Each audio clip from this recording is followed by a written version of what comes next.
we can now make a call. The Fox News decision desk can now project that Democrat Jay Jones will become Virginia's next attorney general, defeating the Republican incumbent, Jason Miyares. Now, in October, you may recall, Jones apologized for text messages that he had sent where he imagined putting 2 bullets to the head of the Speaker of the House of Commons and then wishing the death of that lawmaker's children and urinating on the grave. And it was even worse than that in this sense. There was no Democrat in Virginia, really, Brett and Martha, to bring you back. Martha, we'll go to you first, that was willing to condemn these remarks and distance themselves and suggest that he get out of that race. I found, an assassination culture that we're living in, how does somebody get away with that? It's very scary. The bar has obviously been lowered to a point that we never would have anticipated. I mean, think about the fact that Joe Biden once dropped out of a presidential race because there was an accusation that he had plagiarized a section of a speech, okay? And that derailed a presidential race back in the late 80s. So this is where we are now.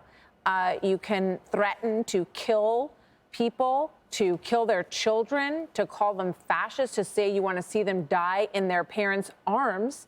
And this is allowed. This is acceptable. This isn't even something that forces the candidate to be so embarrassed and feel so terrible that they, get up to that podium and say, you know what, I got to step aside. Obviously, that was a huge misjudgment on my part. And then Abigail Spanberger is asked about it 4 times in a debate and doesn't say she's pulling back the endorsement. She's asked about it for several days on the campaign trail. It does sputter her campaign. She pulls out a win, but never really denounces or pulls back the endorsement of Jones. And here you have it. Now, Democrats in Virginia are going to deal with that as well. Top law enforcement official in the state. I'm looking, Brett, at these numbers. I want your take on it. Winsome Sears lost. The bottom dropped out of her campaign. Now, that was picked up by my friends Robert Cahaly and Matt Towery. Their last poll had her down by double digits. As you can see, if we can put up that number again in terms of attorney general, it is a much tighter race. And obviously, Winsome Sears became a drag for Jason Miyares. Rather shocking in this case that Jones won this race to me, Brett.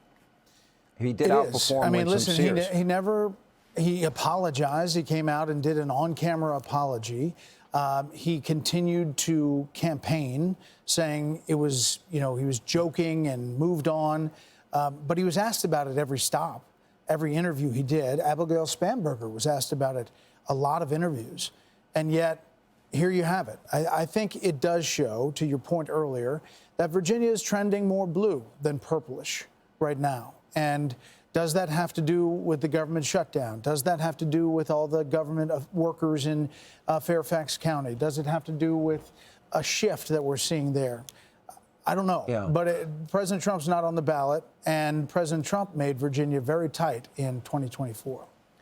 One of my criticisms after 24, the Democrats, there was no introspection. There was no self-reflection.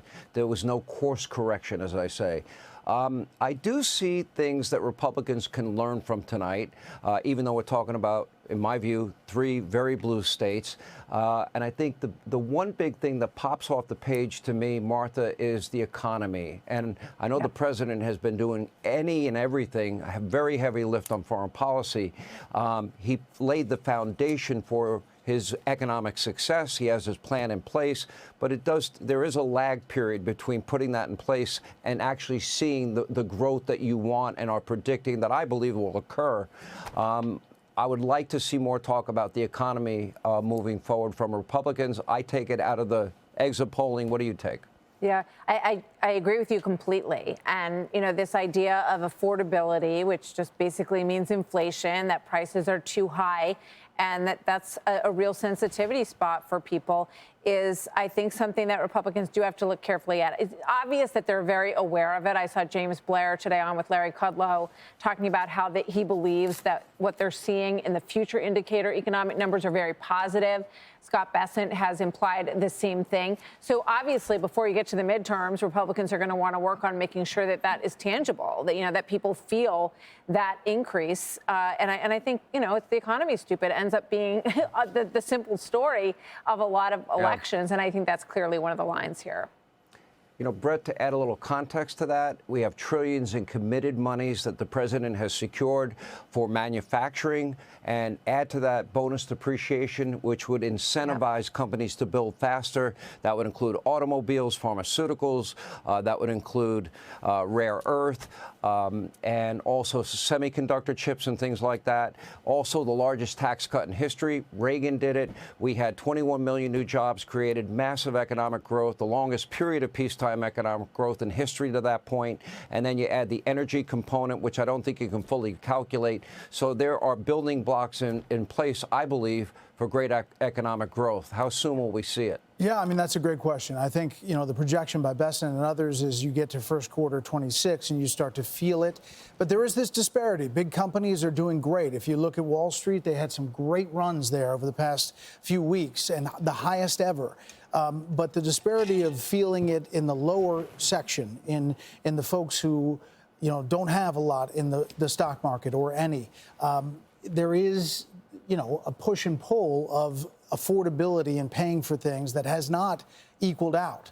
The tariff thing is a big part of the president's policies, which is why this hearing at the Supreme Court tomorrow, the beginning of this emergency decision that they're going to make on tariffs, is going to be really crucial.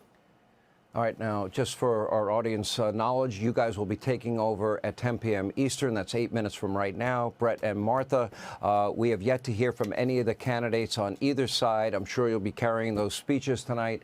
I want to thank both of you for joining us tonight, and we'll be watching your coverage all throughout the night. Hey, Sean Hannity here. Hey, click here to subscribe to Fox News YouTube page and catch our hottest interviews and most compelling analysis. You will not get it anywhere else.